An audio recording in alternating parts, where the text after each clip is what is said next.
Welcome back, beautiful soul. This is part two of my 7-part inner child healing series. So, if you haven't caught part one, you want to start over there first because that's your foundation. And today we're focused on safety, trust, and reparenting. We're looking at emotional safety and consistency and building that internal compass as we reparent our inner child. Safety is the foundation of all healing. Without safety, our nervous system stays in that fight or flight protective mode. It's guarded, hyper aware, or even shut down, right? Fight, flight, fawn, or freeze shows up in different ways. As children, we learned what safety felt like through consistency. It was through being soothed by our caregiver. It was through being seen when we displayed excitement or even fear, right? And being acknowledged. It's through knowing that someone will return and even protect us. When those experiences are inconsistent, absent, fragmented, or unpredictable, our inner child learns to adapt to keep us safe. So we'll see things like being overly independent, not needing anybody or help with anything, people pleasing, which is a form of fawning. We want to make sure they don't abandon us. What do I need to do to make you stay? We can be anxious at various times or regarding situations, especially when our caregiver leaves. And we can even be avoidant or emotionally guarded at times. And I just want to emphasize it's not because something is wrong with her. It's because she learned how to survive without consistent safety and without a consistent environment that said she was safe. So reparenting is the process of becoming what you once needed.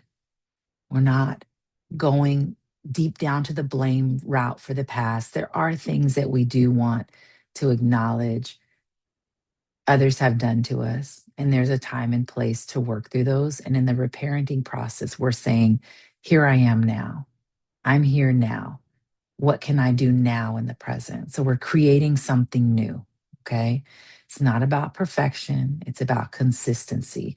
Safety is about consistency. It's about showing up for yourself again and again, especially in the small moments and the commitments you have to yourself.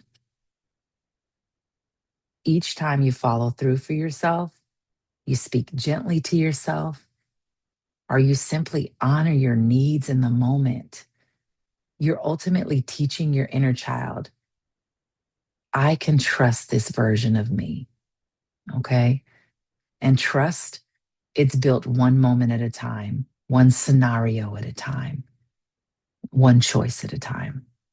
So now we're going to go into a guided practice again, as we did in the first lesson.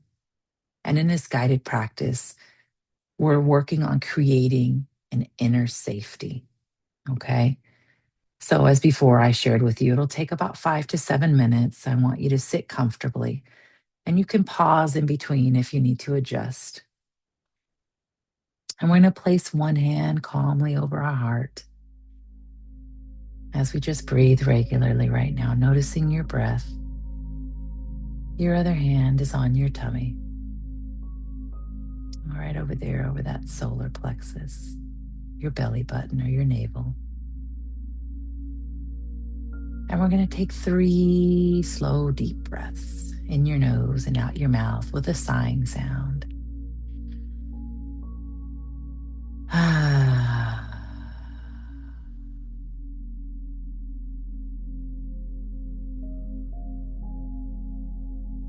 Ah. Last one. Ah. And come back to regular breathing. You want to allow your body to soften. Maybe even kind of shrug your shoulders up to your ears. Inhale and release as you drop them back down, releasing all the tension. Closing your eyes. I want you to gently imagine your inner child before you. You're not forcing, you're just noticing the presence of your inner child. How does he or she feel right now? Does she feel uncertain? Is she hesitant? Or is she simply quiet and present? And instead of reaching for her, we're going to simply sit with her in this present moment. And with that right hand over your heart, some deep breaths in and exhale. I want you to silently say to her, I am here. You don't have to do anything to be loved. I am here.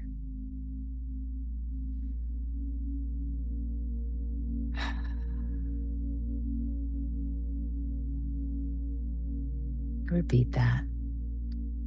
I am here. You don't have to do anything to be loved. I am here.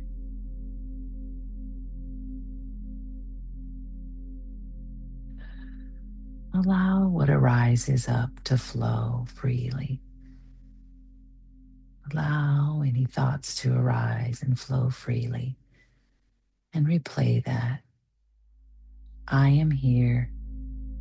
You don't have to do anything to be loved. I am here.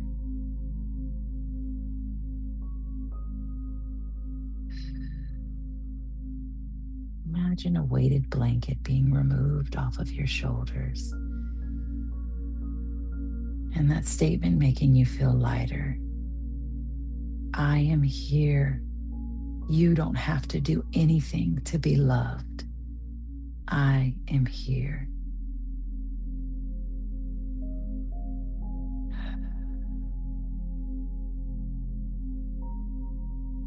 Take another cleansing deep breath.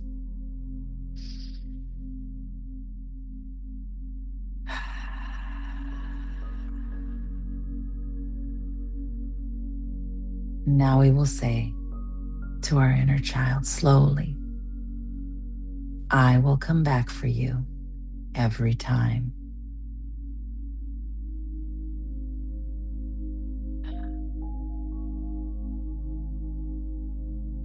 I will come back for you every time. Let's stay here for a moment and take a couple of cleansing deep breaths, sitting with that feeling. I will come back for you every time.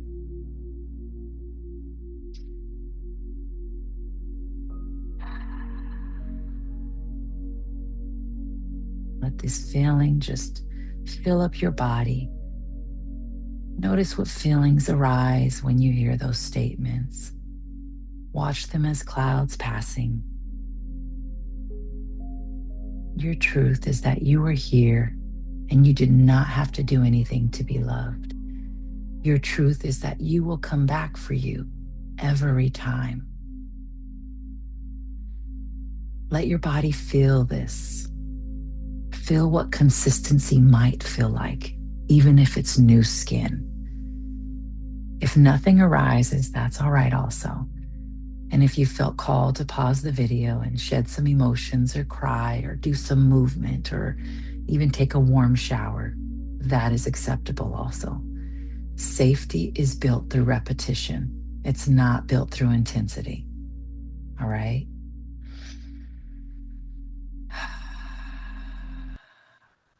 I will pin the journal prompts that I'd like you to work through throughout the week because I want you to repeat those statements to yourself throughout the week in the mirror as it arises. I'm here. You don't have to do anything to be loved.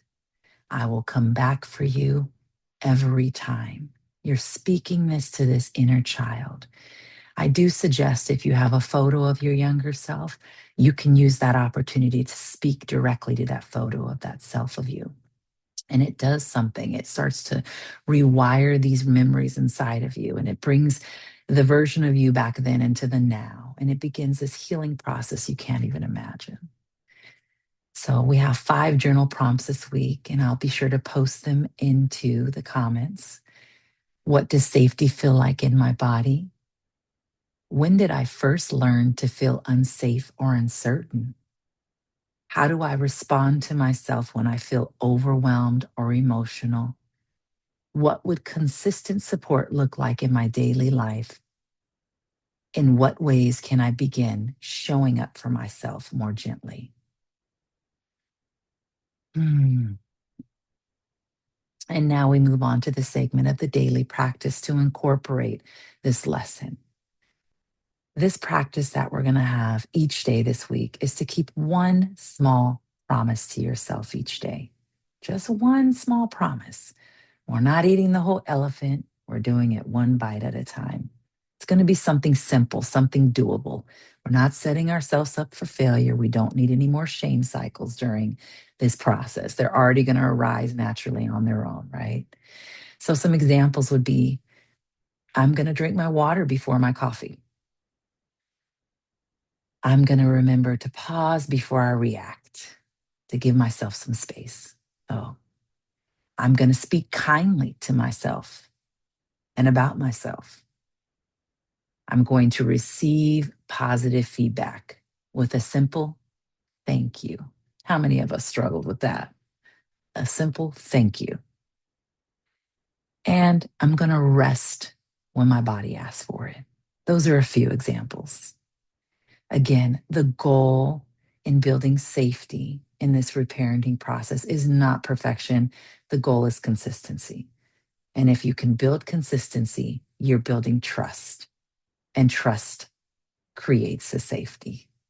All right. This week, we have some affirmations I will walk you through right now. And I do want you to walk through these once or twice a day, especially if you're feeling bold and you feel comfortable enough to do it. Practicing this in the mirror is life changing. You can practice it as soon as you wake up. You can even post it on a post-it on the mirror so you don't forget. Write it on a 3x5 card. I've done that before. And I post it in my closet by my makeup or my perfume. And so when I'm going to that, I'm looking at the affirmations and reminding myself, okay? The affirmations for this week. I am becoming a safe place for myself.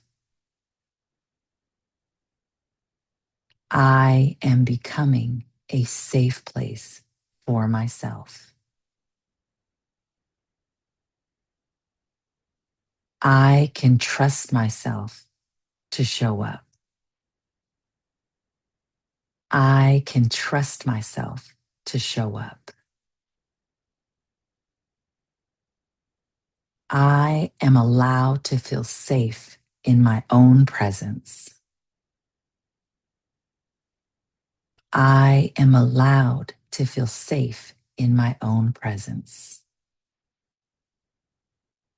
And lastly, I no longer abandon myself. I no longer abandon myself. Ah, I hope those feel good, loved one. There is no judgment here. I am wanting us to build awareness. I am wanting us to take reflection, to do our part in our work, because that's what creates change. You can come on here and binge watch all the information in the videos, but the proof, as they say, is in the pudding. And the pudding is when you take the action. We have to take action to make the pudding so we have the proof.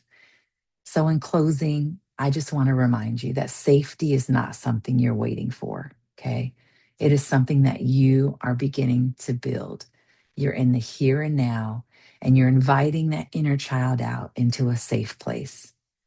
It's gentleness, it's consistency, it's patience. You're learning how to return to yourself. And each time you do this practice, your trust is going to grow with yourself. Trust me. So I'm so excited, friends. We are just getting started. Stand by for part three because we're going to go a little deeper into some more healing modalities. And if you're enjoying this series, please give it a thumbs up, a subscribe, and comment below any other topics you'd like me to review. I do have some more topics on the horizon, which I'm really excited about. But for now, thanks for joining me in lesson two of your inner child healing and awakening. And I'll see you in lesson three. Blessings.